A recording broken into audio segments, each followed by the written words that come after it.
afternoon, Chairman Doyle. Good morning. Chair Walker, and everyone. I'm pleased to be testifying in support of House Bill 5245, an act establishing a task force to study the privatization of group homes.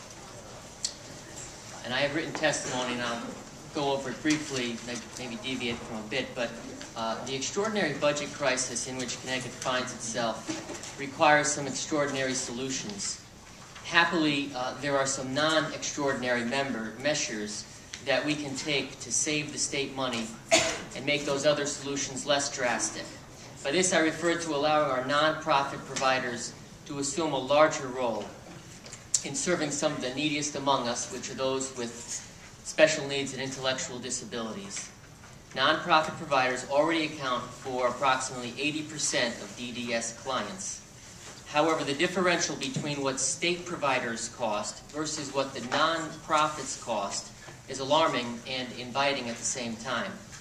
Specifically, the 2005 Report of Auditors of Public Accounts revealed that the annual cost of per-person care given by the state is almost $132,000, while the private sector cost is about $29,000.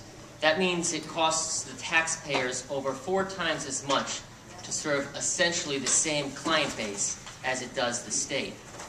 When looking at the bigger picture, shifting these clients to nonprofit providers would save the state over $330 million annually.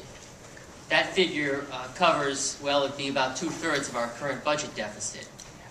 And if the current underfunding of nonprofit providers continues, such as you were just talking about with Senate Bill 282 and the attendance-based issues, and nonprofits have to shut down, we'll see a spike in costs for care of this population, further exacerbating an already desperate fiscal situation. And this is a very real possibility if we don't take action. Now, anyone who has dealt with nonprofit providers will attest that the service, care, and indeed love that they provide their clients is absolutely undeniable.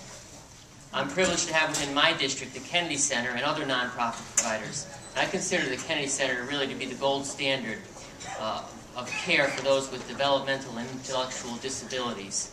There are wonderful stories that come out of that organization and other nonprofits.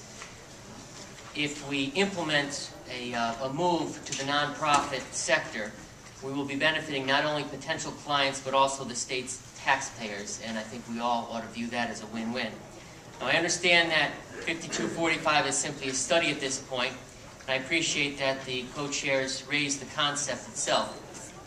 I'm confident that an honest and fair study of the issue will open many eyes to the many benefits, both to client and taxpayer, which shifting services to nonprofits will provide. So I thank you and welcome any questions should there be.